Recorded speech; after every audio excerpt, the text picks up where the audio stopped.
I am preparing to make a quilted collar in honor of Ruth Bader Ginsburg for creating some donations for voting and other things. And my pattern uses a grocery bag from Trader Joe's, and the whole inside is 5 inches across. The diameter of the circle that I've made is 19 inches in diameter. And I've decided on a pattern that is going to be focused on the number 9, which I think is significant for RBG. So I'm going to have 9 diamonds in a row, 9 circle, and we'll have to figure out, because the circle's in the middle, maybe there won't be 9 of those, and then another row of 9 diamonds going around. They are going to be appliqued from this relatively transparent fabric, and you can use any relatively transparent fabric that you can find. It could be a curtain, it could be open weave cotton like what this is, it could be silk organza or silk chiffon. The organza would be a lot easier to work with. And I've also made some circles that are traced this $50. So I used this $50 to trace, and I used a cereal box for my tracing. So I've got several of these pieces of paper, and I've got several of these diamonds. The diamonds, I used some tracing paper, and they're 3 inches in height and 2.5 inches wide, and the apex of that is in thirds. So it's 2 inches on this side and 1 inch on that side. So I made a little 2.5 inch by 3 inch plus, and then I just folded it to create that diamond shape. What I'm about to do is to wrap my fabric that I've cut out. It's a pretty rough cut, which I feel good about. I think it'll be more interesting since it's a transparent fabric. I like the idea of that slight bit of chaos inside of the shapes. So I've got this, and I'm going to use some, just learned this tip recently about aluminum foil. So I'm going to be wrapping aluminum foil around my fabric and my shape, and then I'll iron it, and then I'll have some shapes ready to rock. I am about halfway through doing the applique on my collar. You can see that the transparent fabric has created some really nice surprising shapes in the negative space where it's just one layer versus multiple layers of fabric. And I'm using a visible running stitch. I am doing that with an embroidery hoop to make sure that everything lies flat. And here you can see the way that I got these nice precise edges by ironing around my cardboard shapes. I put the fabric in, wrapped them with foil, ironed them, took them out, and I just stomped on them one more time with the iron after I got them off of the cardboard. So I just eyeballed it to organize these. I've got my 9 shapes in the middle, and then circles, and another 9. You can see that those just spread out like the rays of the sun. And I'm thinking that I might indeed want to do a bit of a scalloped edge around the border of this piece. I'm also still deciding, I guess, if it's going to be done with batting or if it will just be fabric. So only time will tell.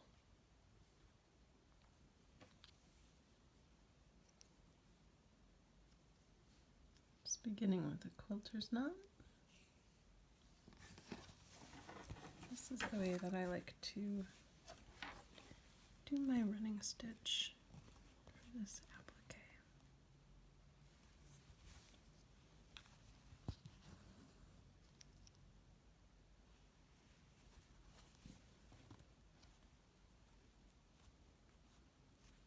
You'll notice both when I quilt and when I do the applique that I move my fingers on my non-dominant hand, and the fabric a lot, maybe an equal amount as much as I move my dominant hand, or possibly I move the fabric more than I move the needle.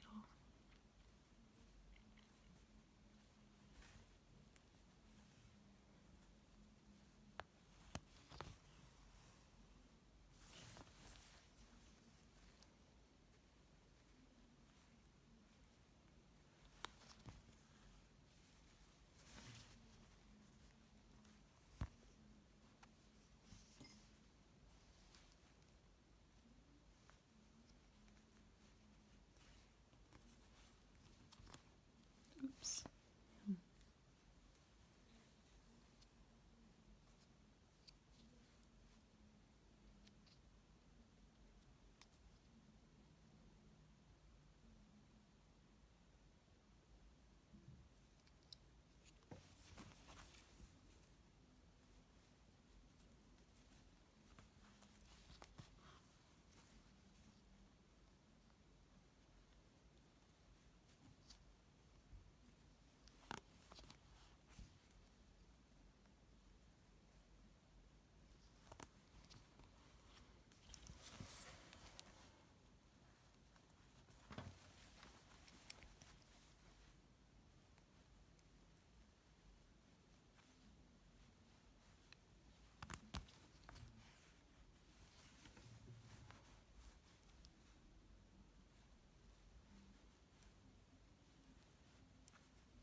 So it's fun filming myself for things like this, because now I know each of these 18 diamond shapes takes 3 minutes each to applique in place.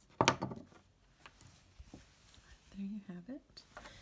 And ready for some fresh thread. I'm going to do one of those circles, and there are 8 circles in this quilt. Well, quilt or patchwork.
That's a tailor's knot, or finishing knot.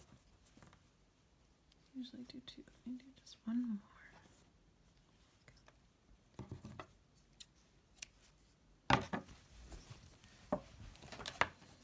So just repeating away.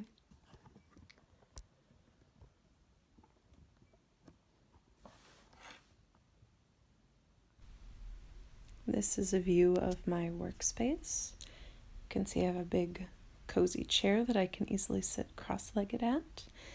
And I often have my computer on where I'm watching something. And I've been amazed at how helpful that is for my neck, to have something to tempt me to look up rather than being always focused on looking down at my work, which, as you can see, there's a lot to look at. And if I'm not watching something, I tend to just look down, which isn't super healthy. I like to do a lot of things to take good care of my hands. Here you can see that I'm using 2 thimbles.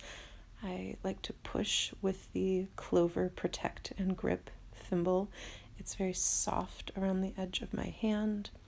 And then I like to pull with any kind of a rubber gripper, and there are many good brands. Just by coincidence, this pink one is also from Clover.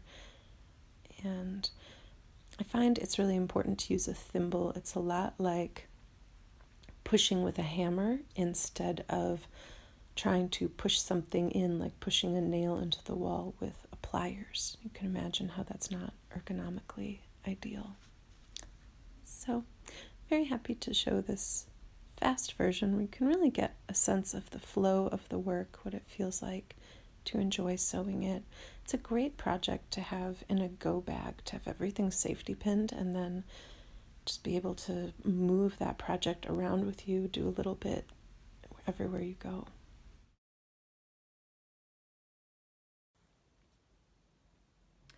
I have decided that I like the idea of this having some good drape, so I'm not going to add any batting to it.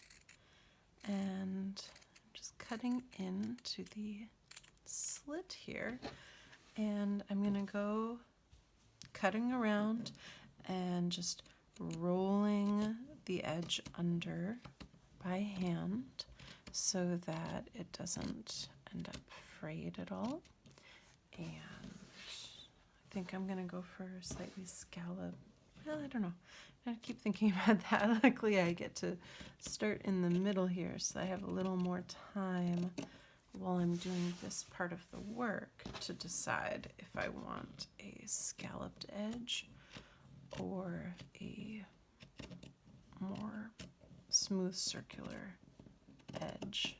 And the edge that I'm referring to is here.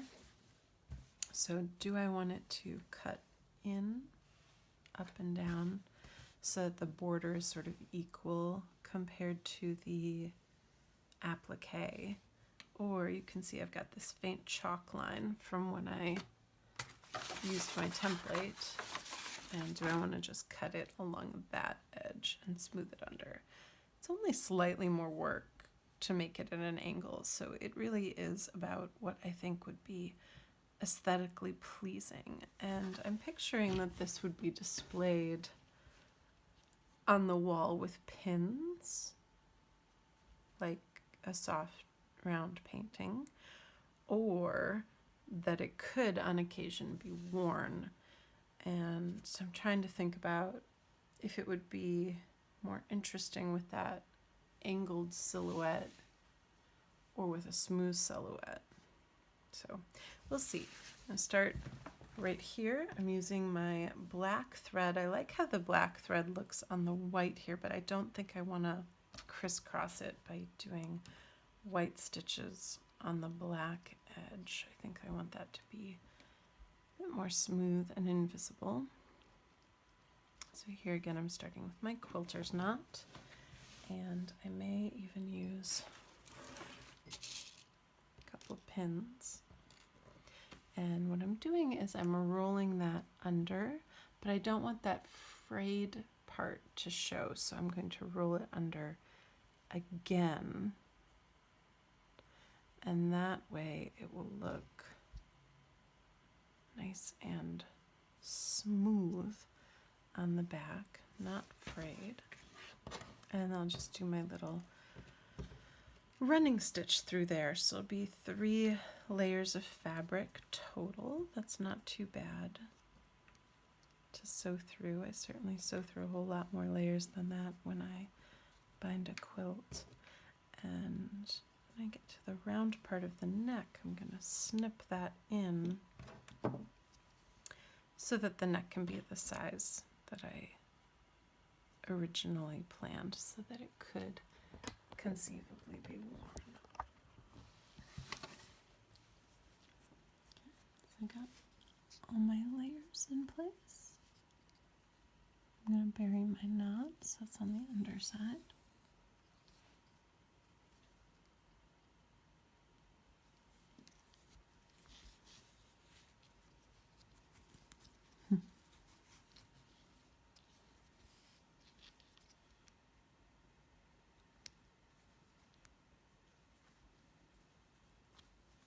And I really like doing a running stitch when I am not tied down by the embroidery hoop. I can move the fabric more with my left hand, and I can stack a whole lot more stitches on my needle per pull of the needle. So that's very satisfying.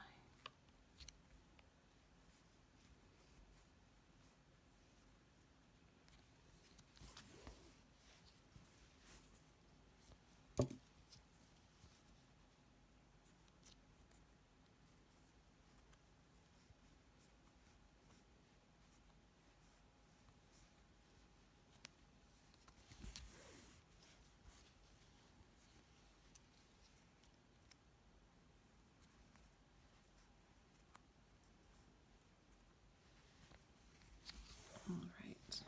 Well, that's one of the most straightforward, simple parts of this project done.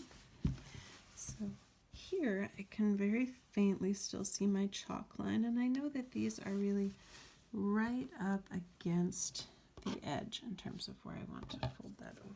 So I'm just going to go in and do a little bit of snipping.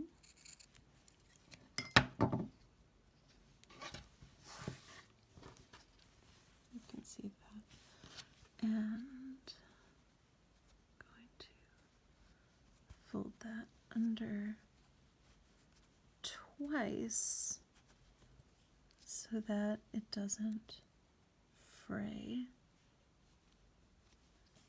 I'll do a little stab stitch here at the end to make sure that that is secure and smooth.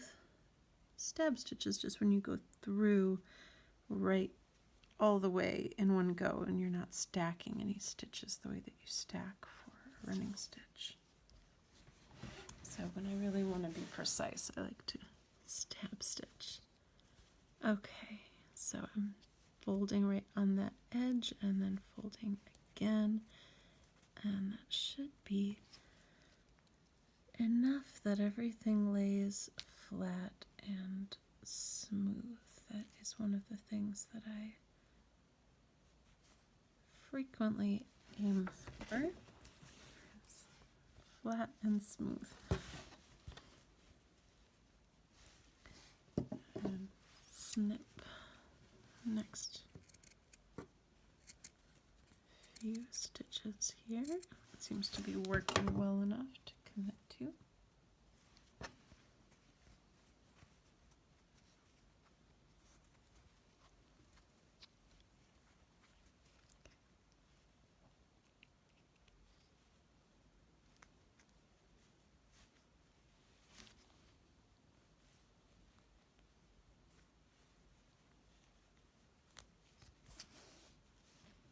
Okay, so that is how it's looking. Yeah, that's laying really nice. And if we look at the back, definitely looks pretty smooth. Things are rolling under quite well. I like it. So I will keep going and check in with you later, especially about that edge to scallop or not to scallop. After giving it some real thought, I've decided that it's a little more geometric and elegant looking to keep it round, that it might appear a bit too fussy if it is scalloped at the edges. So here, eventually, just as I might suggest the display for it, I think it could be beautiful displayed this way. That way these flaps might hang down and be held by like 3 or 5 straight pins at the top when it's on a wall. And I think it'll define the edge of the wall in a really beautiful way being round. So I'm going for that. If we zoom in quick, you can see that I've already stitched down the interior of the collar. There we go.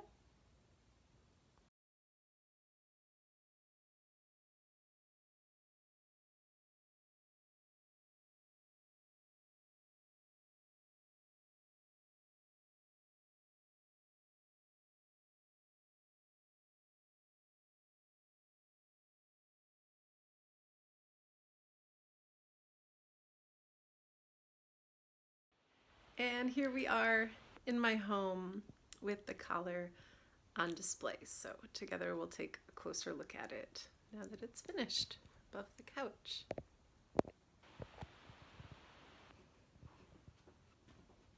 So I'm sure you could be much fussier with getting it to be symmetrical, but I've recently, in curating the Seams exhibition at the Portrait Society Gallery, gained even more of an appreciation for things being soft and for letting textiles be soft. So here, can flap up. I just put it up temporarily with tape because I don't want holes in the wall here, since I'm obviously auctioning this off. It won't be mine forever. But if you had an acid-free double-sided tape, that would be a wonderful solution. There's also a lot of artist tapes that are acid-free that you could work, or I might be inclined to use a pin to get it on the wall. But I love the softness of that, and hopefully you can appreciate the way that I very casually cut out those shapes. And so some of them, they overlap and they're more full. Others, those two are really nice to see next to each other. And I like that sort of variety of opacity where it's sometimes challenging to know if things are clear or not. It seems like a nice metaphor for the work. And so that's it up close. You can see those nice turned edges. And here you can see, with being daylight instead of nighttime, you can see the turned edges on the bottom.